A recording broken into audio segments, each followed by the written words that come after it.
Hello everybody, so I'm back with the second part of this kind of Lornography kind of life lessons. I thought it was just I think I explained last time, it was just an idea I had to try and, get some, we can all look at the positives on all this crazy sex offender business.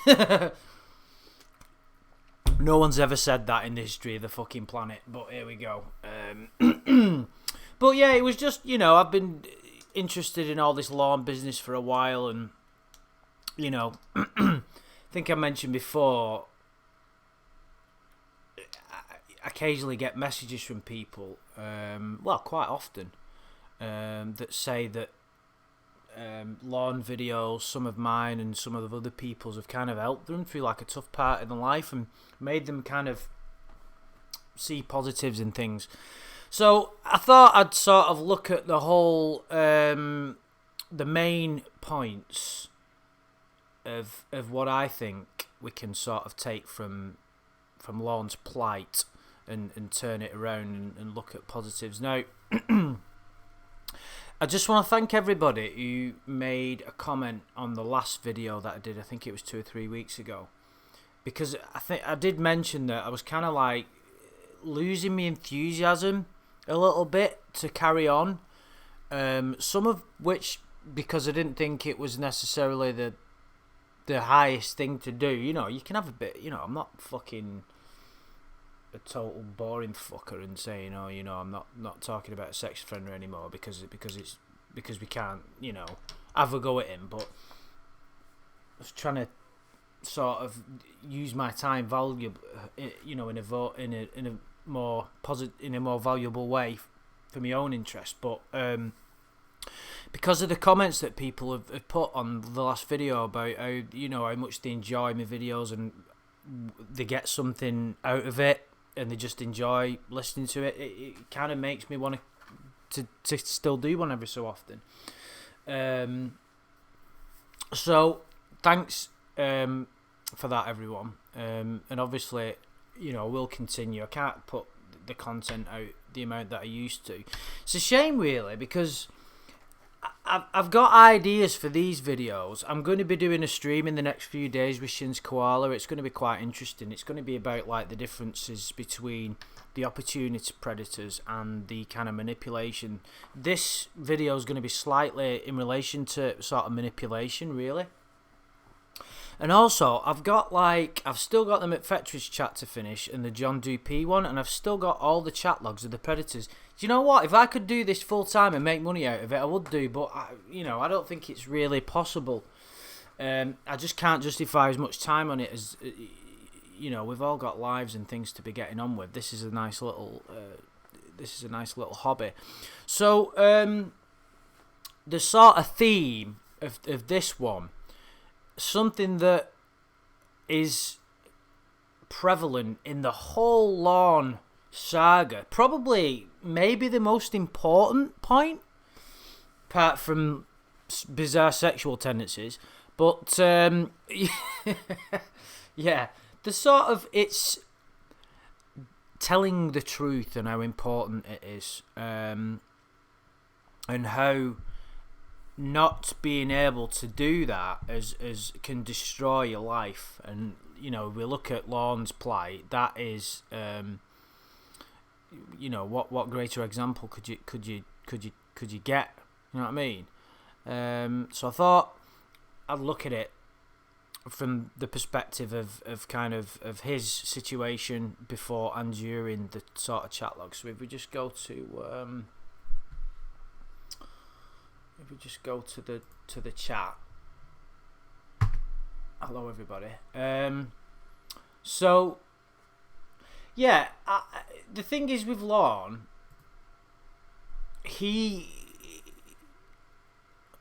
I've mentioned this before in the chat, right?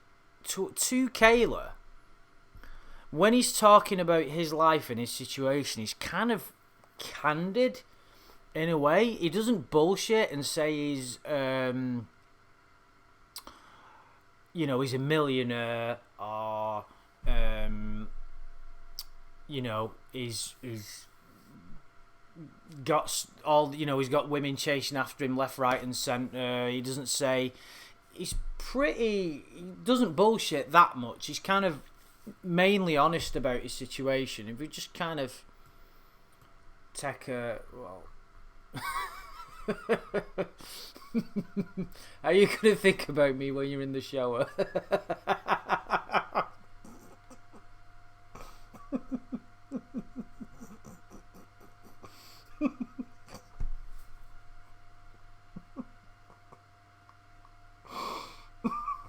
I'm sorry. But this is supposed to be fucking serious, this. What a fucking idiot. Hang on a minute. Right, whoa. This kind of reminds me of what my mate told me about how fucking stupid it is to dress. I've got a blue t-shirt on and a fucking Boston cap. What the fuck am I doing? Yeah. Sorry. What I thought I'd do is kind of try and highlight something about when he talks about it. I should have probably done a bit more research into this, but come on. Honestly. Oh. So now that we're on the topic of truth, where's this going? So would you honestly let me do your experiment?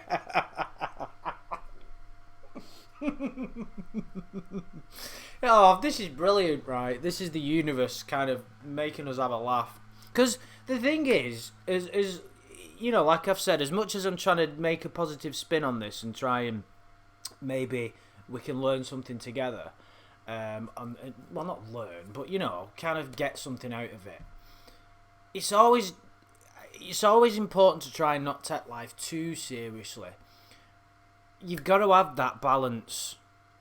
And of course, that's what I like about this whole thing. It's like I'm trying to approach this in a mature and sort of, you know, kind of integral way, but yet something so ridiculously funny can crop up. Like, we're talking about truth and the word honestly pops up. So would you honestly let me do your experimenting on you for you if I was there right now? I don't remember reading this bit. Well, if you really wanna, I really wanna, believe me, he is telling the truth from that perspective. I keep looking into my microphone as like the camera. Hello? Would you let me use my thing on you? Oh, God, Lorne. Oh dear. Where did it all go fucking wrong? Anyway. We're struggling, aren't we? I was trying to find a sort of point where Lorne talks about his life in an open, sort of candid way, which he does. He talks about, like, previous situations. I mean, it's difficult to try and come across a part without just laughing your fucking head off. I have...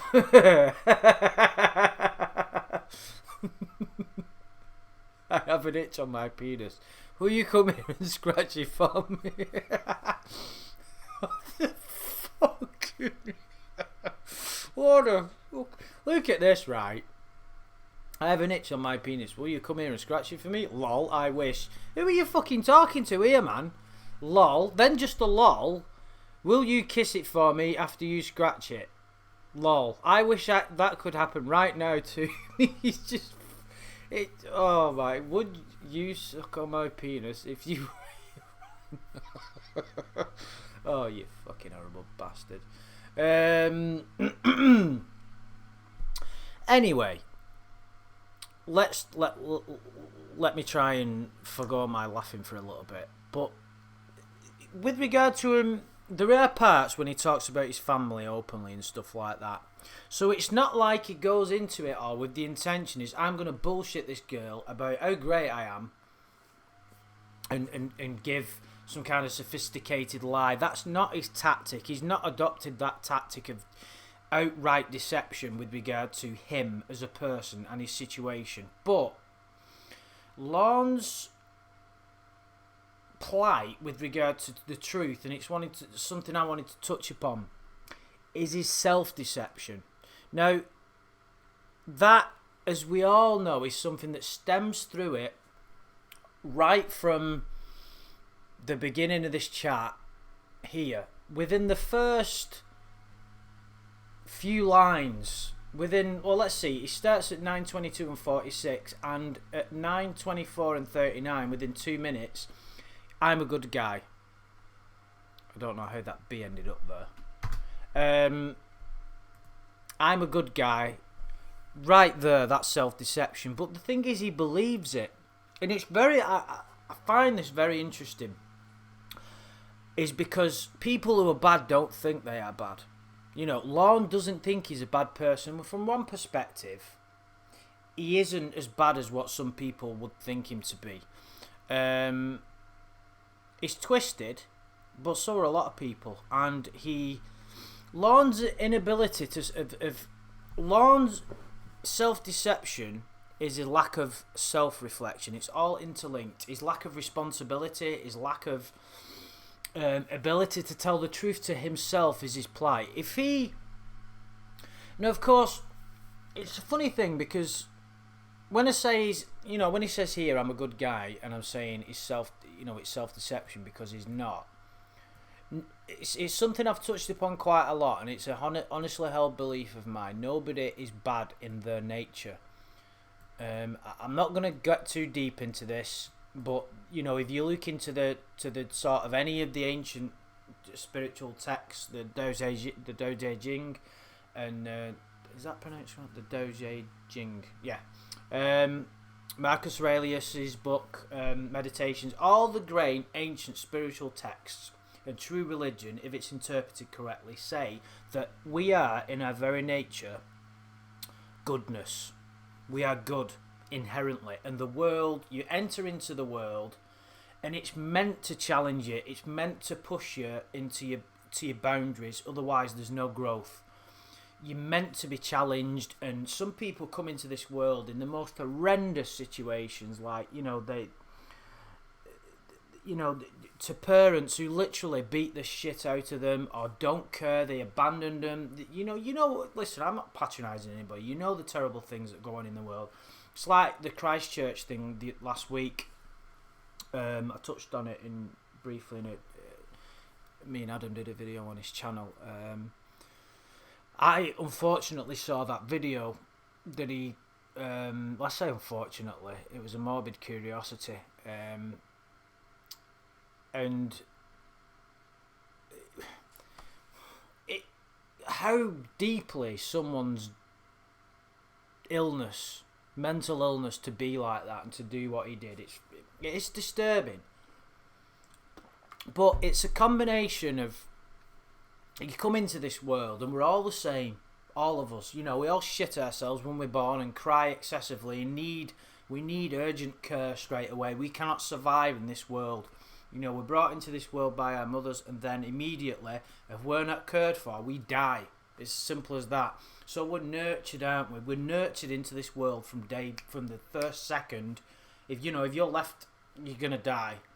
So you need care and nurturing, and if that nurturing isn't good, or even if there's no nurturing a positive nature, you're gonna be brought up. Your mind is malleable. The human mind is conditioned. Everything that you think and judge and say is all conditioned by your culture, by how you were brought up and all that, and everything that all the thoughts that you think are conditioned. And if you kind of speak to people who have travelled the world and been to loads of different countries and lived in different areas and spent time in different cultures, they're the most interesting and enlightened people, because they're not bogged down with the conditioning of one culture or one religion or one country. So I've rambled on a bit too much there, but I don't believe that anybody is inherently evil. People become evil. But it's like why Breaking Bad's so interesting, isn't it? Because you've got a guy there who did Breaking Bad, he turned bad. You're not born bad. He made some poor decisions. How he's had the opportunity to do the right thing and didn't. And at every opportunity, he chose the easy way or the wrong way, whatever you want to say. Lorne's plight comes from self-deception, not telling the truth to himself, which is the most important. The human ability for self-deception is fucking unbelievable. It literally governs our whole life. And it's a hard thing to do because, especially today with the social media age and how much pressure, especially there are on young people, I really feel sorry for like kids today, growing up and shit. And especially like women, young women and girls, and having to look great all the time and all that. And these like filter photos that some girls use on the profile, it's like the self-esteem must be fucking so difficult. Unless you look like fucking, I don't know, who's supposed to be the most beautiful. Unless you look like Angelina Jolie, you've got to put like a filter photo on your Facebook profile to make you look even more pretty. It just, I can't believe Facebook got away with that shit. But anyway, there you go. Anyway, the point is, it's easy to deceive yourself. And if something goes wrong or you fall out with somebody, let's just use an example, a very simple example that we can all relate to. If you have an argument with someone, okay, at work or in your personal life or with your partner, yeah? If you have an argument, your automatic default position will be to blame that person. But no matter what that situation is, no matter what that person said, even if that person said, I'm going to fucking murder you and all your family next week, using that as an extreme example, an argument takes two. So rather than defaulting and going, it's that person's fault, they're a fucking monster, blah blah blah, which, you know, there may be some truth to that with regard to some issues that they've got, but the correct response would be, it takes two to argue, always. If you enter into an argument, you have then lost the plot, basically. You've lost your cool, and you shouldn't. Always, I'm not saying it's fucking easy, we all do it, we're all humans, but automatically, you take a step back, don't you, and you go, well,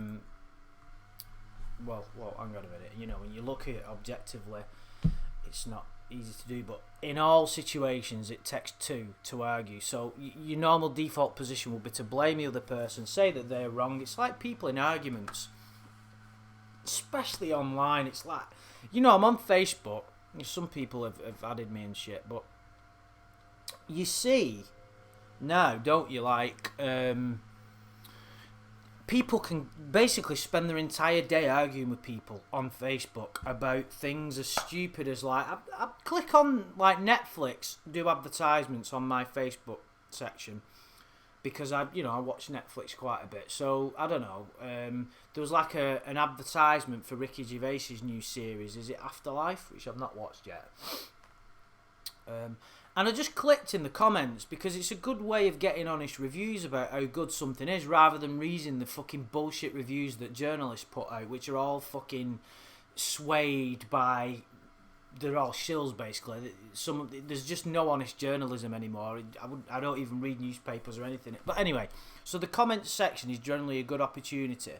And another thing as well, when I'm looking for reviews of movies, I don't read, I don't go on movie websites or anything or buy newspapers. I go in the comments section of the trailers on YouTube and get people's honest feedback. Just a side point. But you go on there and they're advertising this Afterlife, and people are basically, within a few minutes it turns into people threatening each other, because someone will say Ricky Gervais is a fucking prick, and then someone will go, no he isn't, you're a fucking prick, and then it'll get to the point where do you live and all that, and it just, what does it matter what somebody else's point of view is? It doesn't. The Course in Miracles says, whenever you, I can't remember how it's worded, but it basically says, if you ever defend a mental position, remember that you have identified with an illusion, because it's just a perspective, one of a million perspectives. It's like, me and Adam often have heated discussions, shall we say, about, you know, because he's an atheist and I have my own beliefs and things like that.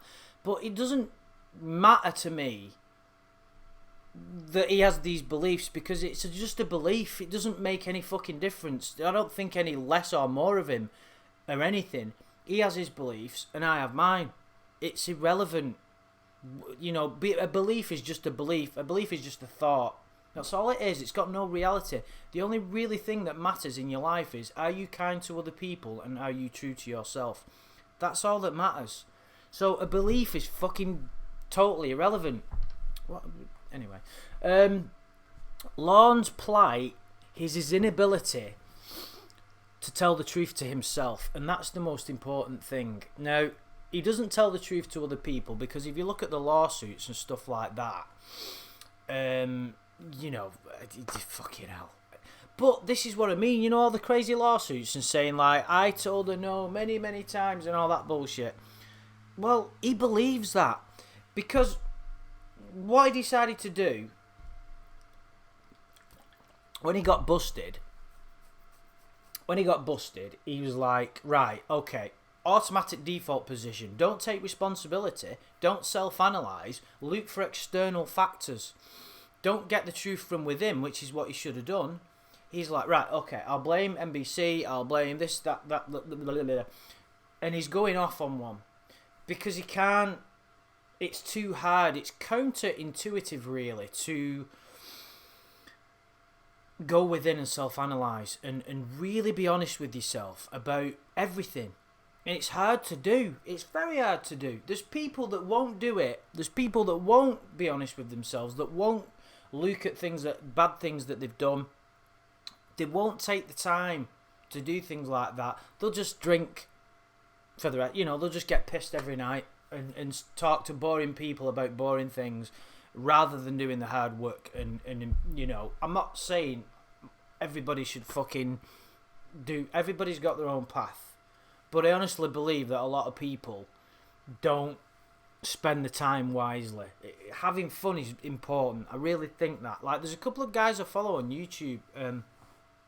He's called leoactualize.org. I don't know anybody. There's some fucking amazing videos on there. Actualize.org if you want to type it in on, and he does some great. He's really like into like self-inquiry. Like he's meditated for weeks, reads all the spiritual texts, knows his shit. This guy, but there's one thing that I don't think he doesn't seem to. I don't agree with him on. Is like he never seems to have any fun. It's all serious. It's all like I must improve myself, which I think we should all do. I think we should all. You know, I'm sorry if this is like an unfair judgment on people, but we should all do self-inquiry and say, right, you know, where can I... Some people don't need to, but we should all try and be better. But even that's said a bit wrong, because if you try to be good, you'll be a twat. The goodness is already there, and you have to bring it out. So these people who try and be good are the fucking social justice warriors, because they think that I'm a good person, I do this and I do that. It's the people that have to tell you when they make donations, they have to post it on Facebook, or I do good, mate. It's like there's a guy, to be fair, he's alright, this guy, I know worse, but you know, he said to me once, it kind of twigged in my mind, he went, not a lot of people know this about me, Andy. I give a lot of money to charity because it's important. I'm thinking, he does it to feel good about himself. He doesn't do it because he wants. He's doing it because he has a concept in his mind of me, the good person. Now, if you think like that, if you have a concept in your mind of me, the good person, I'm good and somebody else is bad, you're fucked. That's not the right way of looking at it. Don't fucking worry about anybody else. Do your own shit. You know what I mean? But don't get this idea of, you know, me, the fucking this, that and the other. We all walk the line and make some good decisions and some bad. Some people have had a better upbringing and some haven't, you know. So don't judge anybody. I'm going to do a video on judgment as well soon while I'm in the preachy mode. But if you look at Lorne's kind of self-deception, it is probably the most amusing and interesting part of the whole saga, isn't it? Is sort of inability to sort of accept any. This is kind of closely related to taking responsibility. Taking responsibility and telling the truth to oneself and integrity is all interlinked. And taking responsibility is obviously probably the main video, if I carry on with these, that I'm going to do. But self-deception, although it's all interrelated, it's a little bit got its own, points to discuss, in that you have a decision to make in your mind of, what kind of person do I want to be? Do I want to take the easy way out? If you choose the quick and easy path, as Vader did, you will become an agent of evil. Sorry, I couldn't go a whole video without quoting Star Wars, could I? But Lorne doesn't ever seem, ever. There's always an opportunity for him to make the right decision, and he never does. It's all about him and his immediate needs, or what he thinks are his needs. He always has an opportunity to maybe fuck off that crazy relationship, and he knows he's getting scammed and trolled by whoever's doing it these days. I don't know what the fuck's going on with him now. Does he think he's going out with some fucking, I don't know, some actress or something? I mean, I believe some of it is, I am intrigued. I bet it is quite funny, but so be it. He's always got that. When that Ramona situation was going on, he fucking knew towards the end that he was getting fucked over, but fear took over. Spiritual teachings say, and this is true, you can interpret it many ways, but every decision that you make ever will be based on two things, because really it's all we have: love and fear. Fear is the absence of love. And if you ponder on that, it's true. So any decision that you make, if you're not thinking about things, generally you'll, if you say something nice to somebody and you're not thinking about it, it's because the true you is coming out. If you're a bit of a twat, it's because frustrations has crept in. You've lost the present moment, and it's all based on fear of maybe not being good enough or whatever. But if you think about it, it's true. And Lorne, when he makes these decisions, I think part of it is he's punishing himself because he's worthless. He believes that he's worthless. Deep down, his whole problem stems from the fact that because of how he was brought up, I'm not making excuses for him, so don't go down that fucking road, alright? But the thing is, the way he was brought up and all that, being the sort of youngest one, and I'm not going to mention it, I never do that in a video, but we do believe there are certain things that he was subjected to within his family, being the youngest one. Maybe a certain amount of bullying going on there.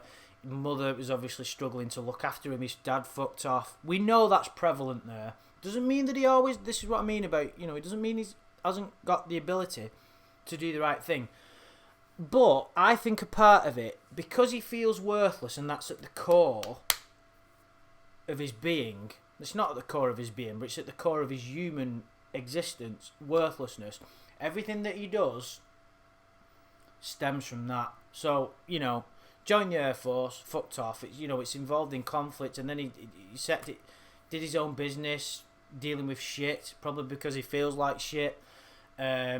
One fake relationship after another, crazy situation here, bad fucking relationship there, lawsuit, DUI, this, that and the other. It's all negative things that go on in his life because he attracts it. Everything that he says and he does, and there is, this law of attraction business, there is a certain truth in it, but it's not quite how that book fucking says it is. But there is a certain truth in that your inner state will life is a reflection of your inner state. If you get the inside right and you get how you feel and your level of consciousness right, the world will reflect back to you how you are. And with him, that feeling of worthlessness, it's I always have an empathy for people like him, even the most horrible monster in the world, because you know, I'd never go up to somebody who's been affected by one of these fuckers, and you know, but what I mean is, it says in the, you know, pray for your enemy. It's one of the forgiveness is taught in all major religions, and I genuinely believe that. And I'm not saying if someone really wronged me or someone that I love that I'd be able to fucking walk up to it and go, I forgive you. I find it hard to forgive my noisy neighbour, so I'm not Mr. fucking enlightened. Do you know what I mean? So, but that is the way it should be. Love your enemy. You know, just it dispels all karma. You know. But with Lorne, this feeling of worthlessness that he was inherited, that he's kind of was given, really, it's not kind of his fault. Your mind is so malleable, it's so open to corruption, that he genuinely, at the core of his being, believes that he's worthless. So this worthlessness continues through all his life. And when he makes these terrible decisions, it's because he thinks he deserves it. He doesn't understand it, and it's not... It's his subconscious, or the superego, whatever you want to call it. You know, but his subconscious thinks he deserves to feel like shit, and this is why he's consistently getting involved in these situations, because he doesn't. And you know, we could fucking analyse him forever. You know, all this kind of stuff about, you know, in going after this situation here with regard to, with, you know, trying it on with this 13-year-old. There's many avenues to go down with regard to that. It can't all be dismissed so easily, because you've got, you know, sexual repression and kind of manipulation. Manipulation is something that, it's a form of deception, obviously, because he's, you know, here, if nobody you can talk to me, you know, I love this line. Nobody will talk to you, sweetheart, you can talk to me. I'm a good guy. I have 2 nieces your age. Now, we're talking about deception and self-deception. There you go. Straight away, he believes he's a good guy, and he's trying to deceive her by making her think that he's a good guy, but at the same time, he thinks he is. So where's the deception coming from? He knows deep down he's bullshitting, and he knows he shouldn't be doing it. But at that moment in time, it's the easiest way out of his situation. It's not going to be, right, that feeling of loneliness that he's feeling at that point. Really, what he should do, if he had any kind of guidance, would be, you know, go into that pain, that feel. Because what the easiest way to dispel things like that when you rise isn't to have a drink. It's not to distract. It's to feel it and go into it, that feeling, and sit with it. It's not going to kill you, but it's counterintuitive to do that. And all things that are worthwhile are counterintuitive. Virtually everything. Because it's counterintuitive to get up at fucking 7 o'clock in the morning, early in the morning, and go for a 10-mile run.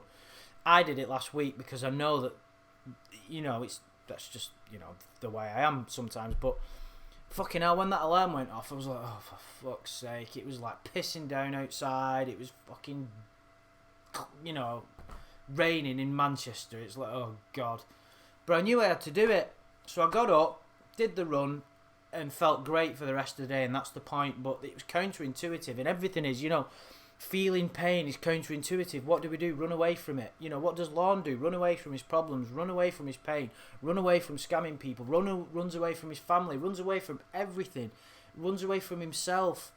But we also have got to have a little bit of empathy. There's that word again. Compassion, maybe. I mean, when you see shit like, I understand people criticising me, saying, you know, like, fucking don't give him a break and all that. I'm not, but because you see,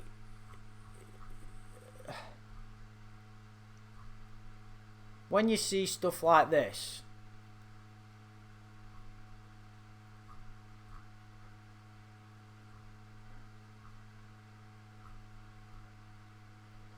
I'm trying to like pick a disgusting part here. It won't be fucking long until I find something.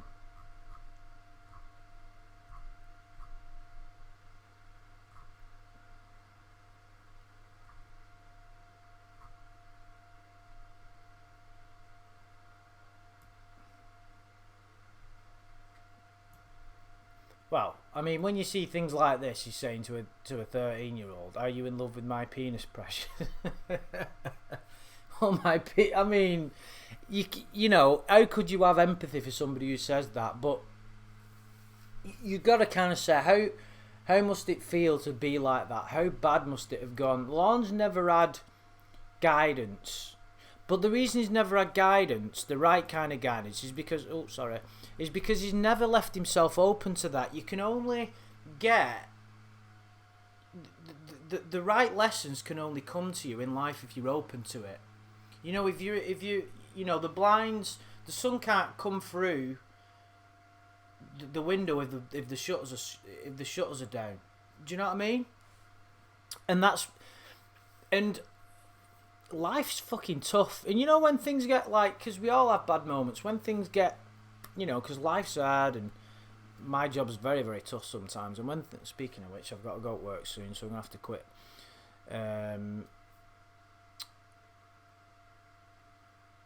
Yeah, but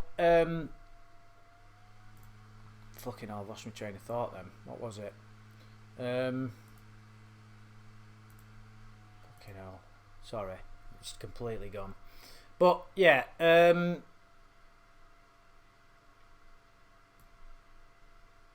didn't realise that she had so many mates. I've just seen Sarah, Jess, Hayley. Who was that other mate? Was it Marie? And all that. Can you imagine in his like head he was thinking about? I wonder if he was thinking of getting off with any of her mates. What do you reckon if they were like all hanging about round the shop corner and Lorne had turned up and there was like Hayley, Sarah, Jess? Oh, I don't know. Good old Lord. Just look at the fucking entertainment that motherfucker's brought us. It's really pissing me off what was in my head then, because it's just gone. But I think on that point, let me just have a look how long we've done. Oh, fucking hell, 36 minutes. I could go on about this for fucking hours, but unfortunately, time is getting the better of me. So, guys, it'd probably been better. I might do a second part to this.